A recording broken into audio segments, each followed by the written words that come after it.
Hey everybody, it's Art Stewart along with my colleague Alec Alessandra from Strategic Impact Partners, and we're talking about critical issues around supply chain. And Alec, everybody is experiencing the COVID pandemic in their own unique way, obviously, depending on their context. But, there's a number of commonalities in all of this, right? For those of us dealing with the supply chain. And one of those critical, commonly shared concerns, ever more important now, is planning. You know, do we have the right planning process underway? Did we have a good plan before COVID hit? And if it's no to those two questions, then how do we get a planning process started now so the next time a significant disruption of this nature occurs, and it will, we're going to be able to respond better. So talk a little bit about some of the challenges when folks actually sit down and try to start planning supply chain operations in the way they should be looking at it. Well, that's a great question. I think as we've learned coming out of COVID, and let's say we've gotten lucky, okay? Lucky is not a planning process strategy. So Yeah, easy to really. say, hey, we got lucky, the supplier was able to deliver. But the point is that if you have a good strategic planning process, it's going to address so that when you have the next event, because we're all sure we will have another event, whether it be an event with warning, without warning. And so if you think about the planning processes, you should talk about internally in your own company, let's document how our strategic sourcing process should be done and how it addresses category management. Let's talk about how we want to integrate supplier innovation into our new product design process. Because there are suppliers that will bring those type of innovations to you, but you need to have a supplier innovation process. You need to talk about your supply chain integration process for your ongoing serial production. How do you integrate your suppliers? What is your plan to integrate them into your serial production? Sometimes they're just shipping you, they're making your whole product, they're branding it for you, and they're sending it to you. But what's your integration of those suppliers into your ongoing production process? If you're buying, let's say, different components, electronics is a great example, printed circuit boards, how do you integrate your suppliers so they know what your schedule is? You need to have a process in part of your strategic plan. Your risk management process needs to underpin all of this so that your strategic sourcing process talks about how we address risk. That's critically important. Another piece of it is how do you address your talent, overall supply chain talent process? Think about the number of baby boomers that are exiting right now or that are exiting from your companies. Think about some of your end customers, if you're the supplier that's had early retirements or has had layoffs of people because they've had a right size going through this. What is your planning process to understand how we have talent and bringing talent in the organization because you want your organization to be ongoing and thriving? So those are the type of high level items, as well as how well is your supplier measurement process measuring the results of your supply chain and delivering the desired results that you want in your supply chain.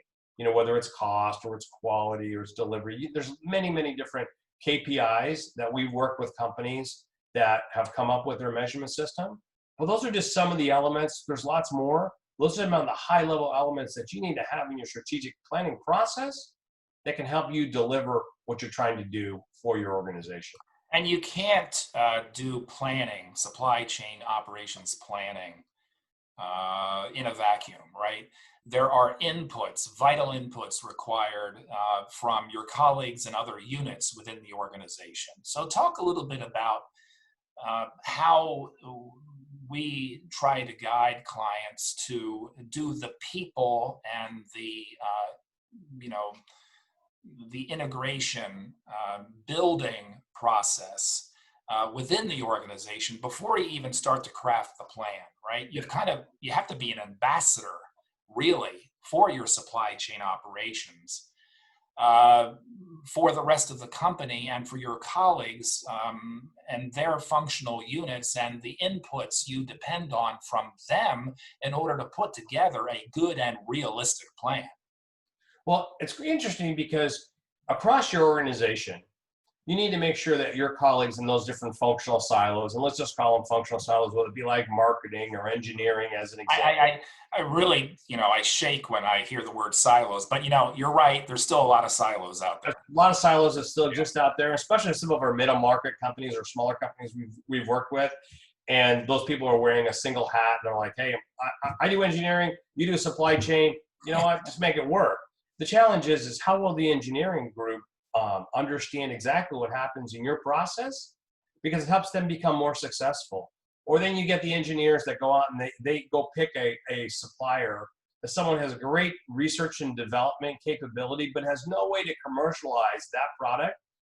And then the engineering group says, here you go buy from these guys. And you say, that's great, but it's never going to work. And so you need to make sure that they understand exactly what's in your process, so that you can be successful and that it's going to make them be successful, because they can work with someone and then find out, oh, this person doesn't have the wherewithal, or they don't have the, you know, I've seen this happen in engineering and small firms, is that they go out and work with someone, and then the supplier thinks that they have the business, and there's not good agreements that have been done.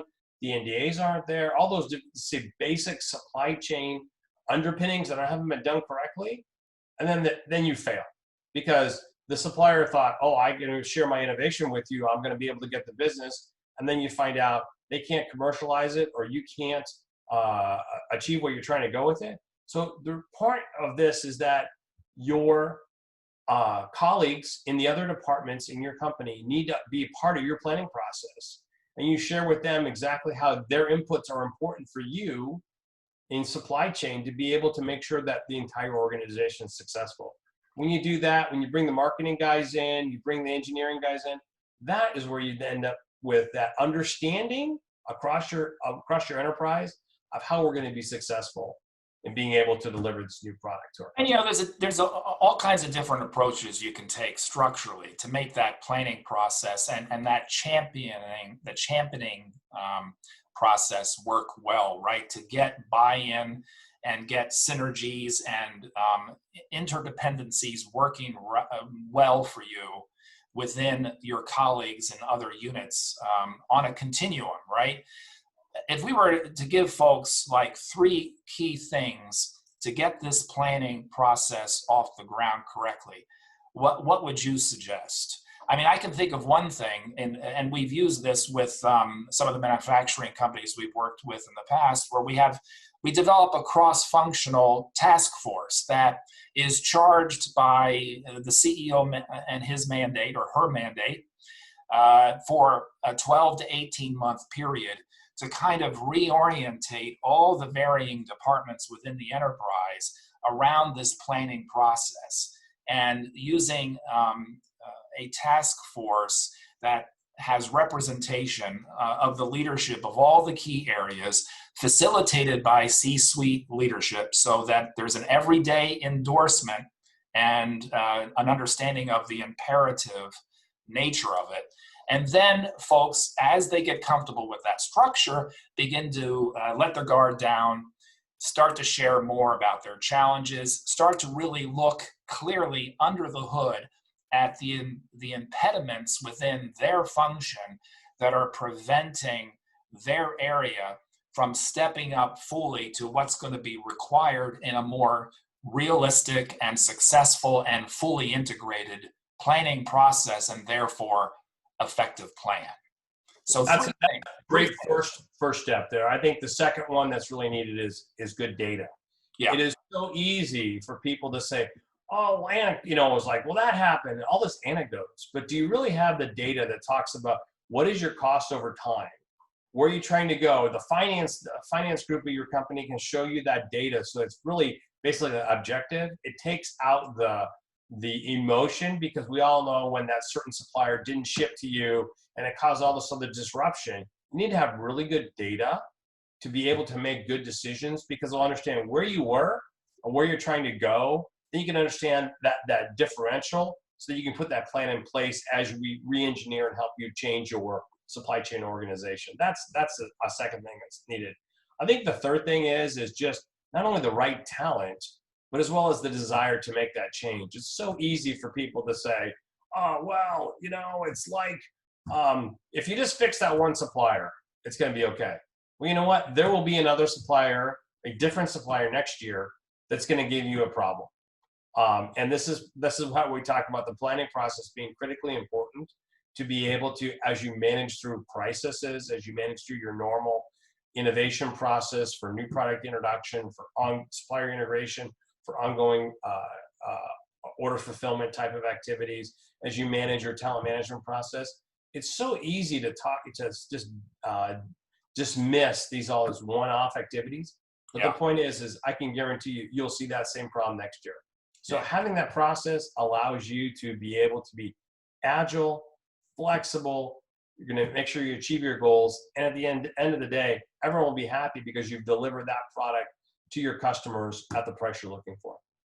Good points. Good points. And we're going to continue this conversation because for quite a while now, even pre-COVID, the supply chain department, however you define it, is ground zero for opportunity for growth as well as better management of risk and improving predictability for the uncertainties that all of us in this world are going to be facing in the future. Alec, Alessandra, Art Stewart, Strategic Impact Partners, and we'll be around and look forward to seeing you again soon, right here. What matters most?